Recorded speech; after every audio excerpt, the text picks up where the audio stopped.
playing with God movies. Do you know what I really like? Playing with God movies that aren't this one. Not because of its wooden characters or its really cliched and generic storytelling. And not only is the movie trying to be smart and genuine and clever, but in actuality it's actually utterly comical and stupid. It's because we've seen this premise and plotting far too much. I can get down with a really good playing with God movie. For example, one of my favorites, Rise of the Planet of the Apes. And along with movies like Ex Machina and kind of movies that people are half and half with, like Splice, and perhaps the granddaddy of all playing with God movies, the 1918 silent film Frankenstein. And those examples I just gave out are actually genuine examples of good movies that involve playing with God. But with Morgan, it's nothing more than a stylized corpse. There were some okay bits in there, but that's just like later on in the movie. So if you want to know what the plot of Morgan is, just watch all the Playing with God movies, like Ex Machina and Splice. Actually, I don't know what you think of Splice, but it's half and half for everyone else. There's this thing that scientists were working on named Morgan. She's like this being or thing that grows in a rapid pace, increases her intelligence in a rapid pace, and these idiot scientists are managing her and protecting her throughout the years. And so Kate Mara from Corbett is trying to go into this scientist's laboratory to make sure if Morgan is an A-OK project or a whining disaster. And with the powers of scientists who are idiots, Morgan becomes a whining disaster. Okay, here's the thing. Kate Mara is going up to a scientist and she's like, yeah, see, I know you're working on Morgan. How's that going for you? Oh, I'm sorry. There's nothing wrong with a Morgan per se, but, I mean, we had some few successes in the past.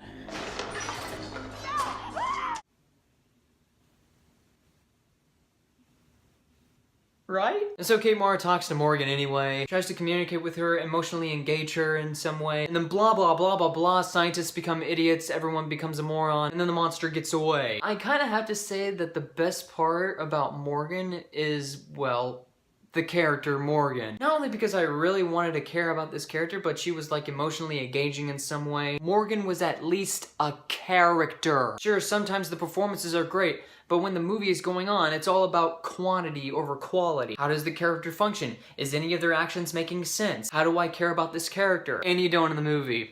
You just don't. Kate Mara is fine, but she's playing all stoic and generic like someone out of Equilibrium or something. Oh, by the way, Paul Giamatti is in this movie for about 7 to 8 minutes, and he's basically an idiot that makes Morgan get loose in the laboratory. The rest of the scientists are bland, generic, and forgettable, and none of them you care about. And one of the reasons why I was actually looking forward to it is because Ridley Scott's son was gonna be a part of it. And I was like, huh, let's see what this guy can do. Taking a unique idea, doing the whole playing with God thing, it's gonna be gripping, it's gonna be great. Well, because in the first half of the movie, in this 92-minute film, nothing happens. You just have these characters who are continuously talking about Morgan and giving out exposition, and then you have more characters that are talking, and the pacing's going on and on and on, and I swear to God, I swear to you all, I fell asleep. I didn't sleep through the whole movie, I was watching the movie, but it's like one of those things to where you're like watching a boring video in classroom, and you're trying so hard to stay awake and write notes at the same time. It was like that. There were some cool, okay action scenes here and there, but they're ultimately ruined by the editing. The editing and the camera work in there are so up close and choppy. There was like an action scene where I counted how many shots it took for 30 seconds. And in this entire 30-second action scene, it was like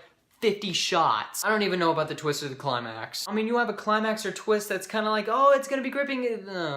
That was the climax. And then as the movie goes on, you're expecting, oh, there's gonna be a big twist. And then you're like, oh my God, I totally didn't see that coming. It was a twist I knew from the very beginning of the movie. It's one of those twists. Look, I know Luke Scott is capable of making great movies. This is like one of those freshman years where it's like, you're starting off bad, but eventually you might get better in the future if he can possibly somewhat avoid the sophomore slump. But in all honesty, what we have here are a bunch of generic scientists in a movie that's acting so smart, but at the same time it's just so stupid and incomprehensible. Of course, Morgan was the best part of the movie, and there were some okay action scenes with bad editing. And of course the climax, that was it. That was the climax. Morgan, for me, gets a 1.5 out of 5. Alright guys, that is my review of Morgan. Comment below, let me know what you thought about the movie. Find me on Facebook, Google+, or Prime Mission me on YouTube if you feel like it. My name is Luke Nukem, and you, my friend, have been blown away.